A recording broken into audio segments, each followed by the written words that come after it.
Hey, how's it going? It is Tuesday, the 16th of August, and we are halfway through August already. Can you believe it? For God's sakes, this year was meant to be my year.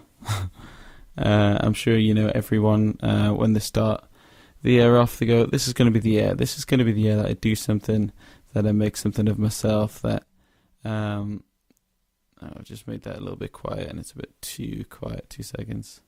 Yeah, this is going to be the year that I make it.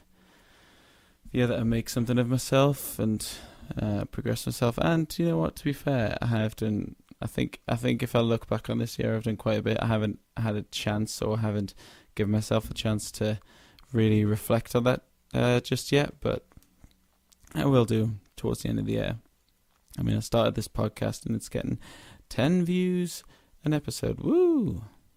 Hello to every person out there listening to this, all 10 of you. How are you doing? How is your week going? Yes, I am talking to you. And surprise, surprise, for 30 seconds I'm not going to talk about myself. I hope everyone is enjoying their August and the summer, because before you know it, well, in 2 weeks' time it's not going to be summer anymore. Kids go back to school. I go back to regular work, which is a lot, because I teach in schools, so that regular work will be coming in again, which is great, as I save up for my travels. What's going on with me today? Well, I may not have told you, but I have joined an 11-a-side football team, and we're due to play every Saturday, and this Saturday is the first game of the season. But everyone's on holiday, so we don't have a team. And literally, the four other guys who are higher up in the hierarchy of the team, I'm the treasurer, have left it to all away, and have left it to me to organise. But literally, I think we have 7 players out of 11, and we may have to forfeit our cup game this week. And apparently, it's a £400 fine. For forfeiting a game in the league, which is something I can't afford and I can't pay. So I don't know what we're going to do there. It's stressing me out. I literally can't afford a £20 fine at the minute. Never mind a £400. Even split that up between the 5 of us is still something. I wanted to play football to get fit, and just to to have a kind of team sport, something that I'm committed to for the next however many months. But I don't want to be paying fines every week.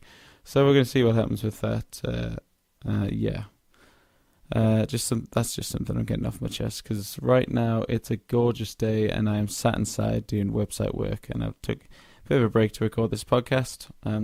My younger brother's literally just got up now. It is 2:20 in the PM.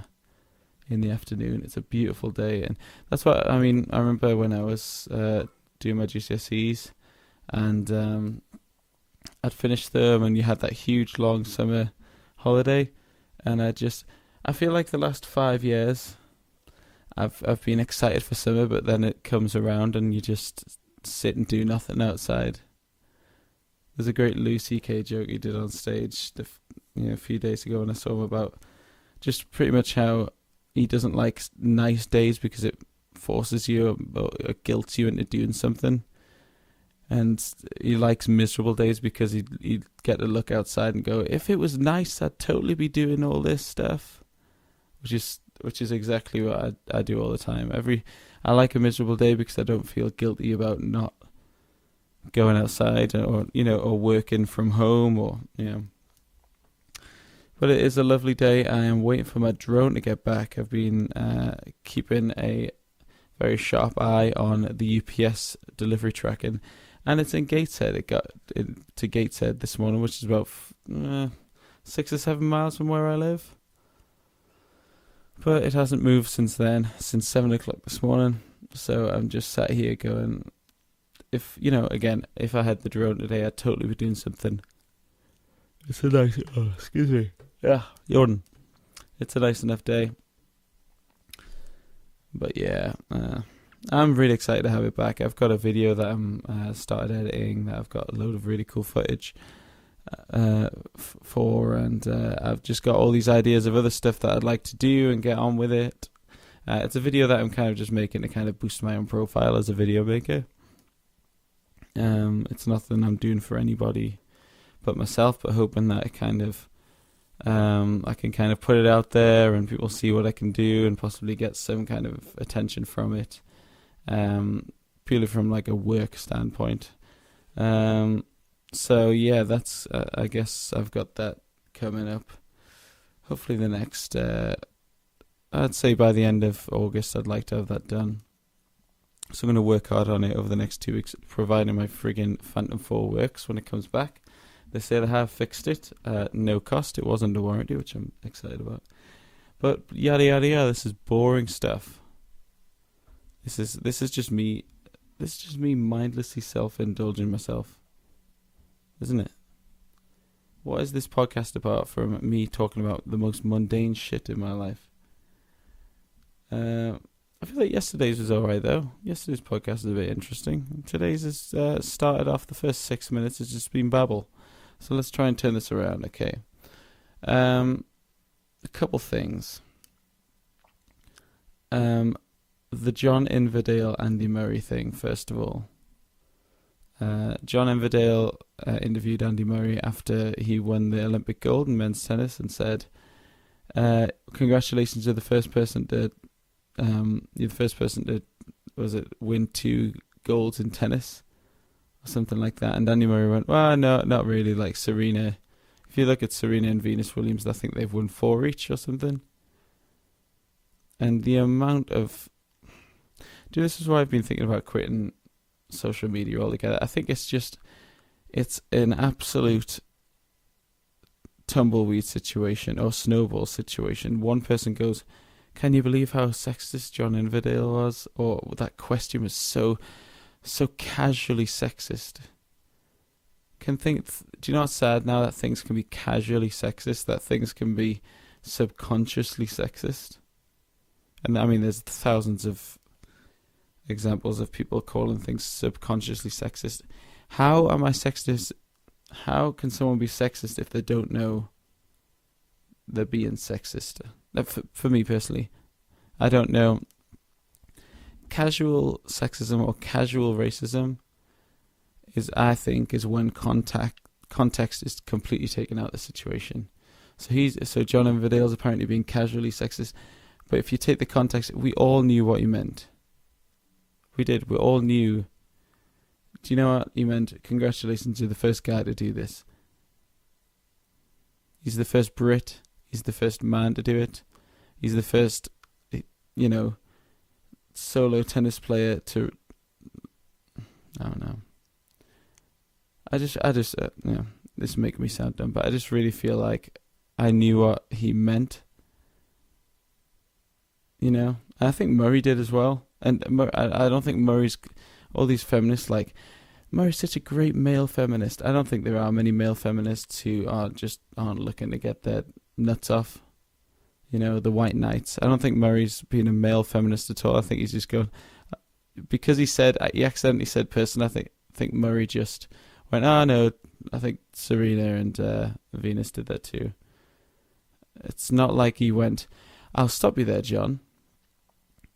You bloody sexist pig. Actually, I'm not the first person to do it. Serena Williams and Venus Williams did it. And if he did that, I think he'd be considered quite a bit of a dick to use that tone and that. Because it's completely, in context, we all knew what John Inverdale meant. People say he's on live TV. He's got 20 seconds with Andy Murray. Andy Murray's just won gold. Twice. We've just become second in the medals table. The hysteria, the live crowd, and John Inverdale just gets to go, congratulations. He's just trying to congratulate him, yet he turns into some bad guy. Shut up. Come on. Can we just put some context around this whole situation?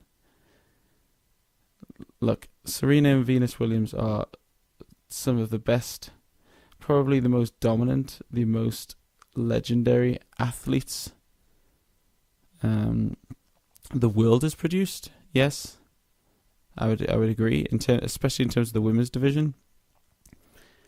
And actually, in terms of the women's division, who can you think of that's been more dominant in their own sport ever? Steffi Graf, and then the Williams sisters. I mean, like if you look at the guys, you've got like a Tiger Woods, you've got a Federer, you've got a Messi, Pele. You've got quite a few, but for women, you might have that quite a few of the women's US soccer team. But we all know what the Williams sisters have done and stand for. And let's just friggin' chill out. I know, and John Inverdale's not a stupid guy. He's been there to see most of that anyway. He's hosted the Olympics for God knows how long. He's hosted BBC Sport for God knows how long. And if he gets repercussions for this, I'm just done, man. I'm done with this social media generation. There's been so many times that I've just thought, my life would be so much easier, so much stress-free. More stress-free if I'd quit Facebook, quit Twitter, quit Instagram, quit all this stuff. I'm just sick. I'm sick of things getting blown out of proportion. And I think Andy Murray's thought the same. Well, I really don't think Andy Murray thought of it himself as this male feminist putting this chauvinist pig down. Come on. He just was like, no. Oh, I think Serena Venus has done. He's the first guy to do it, okay? He's the first Brit to do it.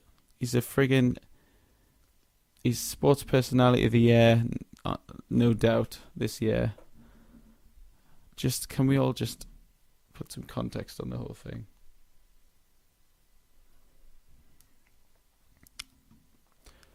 Well, also I just want to say Britain. I thought we had a poor start as Britain this year at the Olympics. I really wasn't watching it. I'm starting to kind of. I'm not really watching it, but I'm keeping an eye on the gold medals, and I like how the medals tables are just how many people have golds going. It goes in order of gold medals. It doesn't go in order of like overall medals or average medals, average finishing places, because really silver and bronze just don't matter. Oh shit, that was the UPS truck. Oh no, I think I've just missed my drone delivery. Shit. I'm gonna have to wrap this up and check this out. I'll see you tomorrow. Goodbye. Tomorrow.